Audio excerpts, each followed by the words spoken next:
at least another 10 years.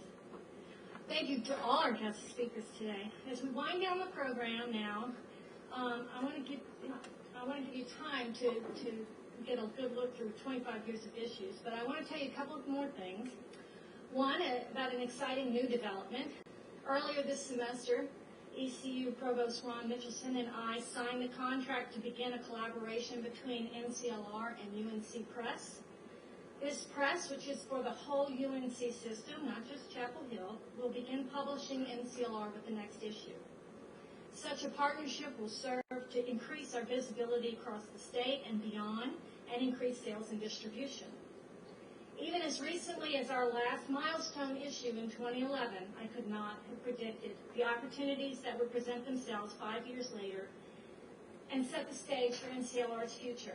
Not only this interest from UNC Press in investing in our work, but also a commitment from the university, Philip, to solidify NCLR's future through a concentrated fundraising effort.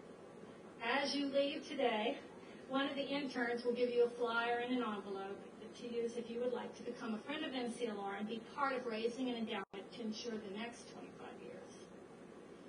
And before I wrap up, I want to remind you of another vital source of support: readers. Please raise your hand if you are already a subscriber to NCLR.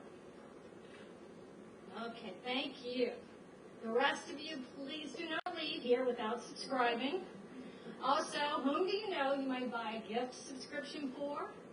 NCLR does make a great gift. We have something for every reader in your life.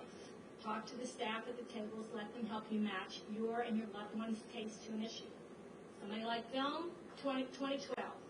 Science fiction and fantasy? 2001, or the 93 issue that features Manly Wade Wellman, who was mentioned earlier. Do you know a young reader? The 2006 issue will tell you about children's and young adult writers from the state.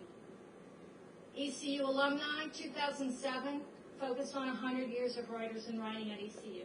1898 Wilmington Coup, that inspired Philip's first novel, is the 1994 issue. And to everyone who enjoys a good laugh, pick up one of our North Carolina laugh tracks that we published with the humor issue in 2008. I promise you that Michael Parker's story on there, recorded by the author himself, is the funniest thing you have ever read, heard, and it's also quite poignant. As I tell my students, literature lives in the present.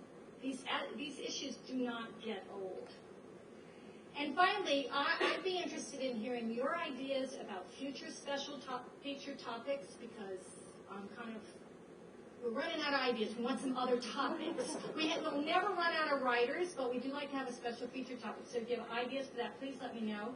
But we've got a cake. Again, thanks to Grace, who got us all this food. And we have a cake to eat and more food and lots of issues. So I'm sure all the writers would be happy to answer your questions. I'd be happy to answer your questions. But let's get some food. Thank you all again.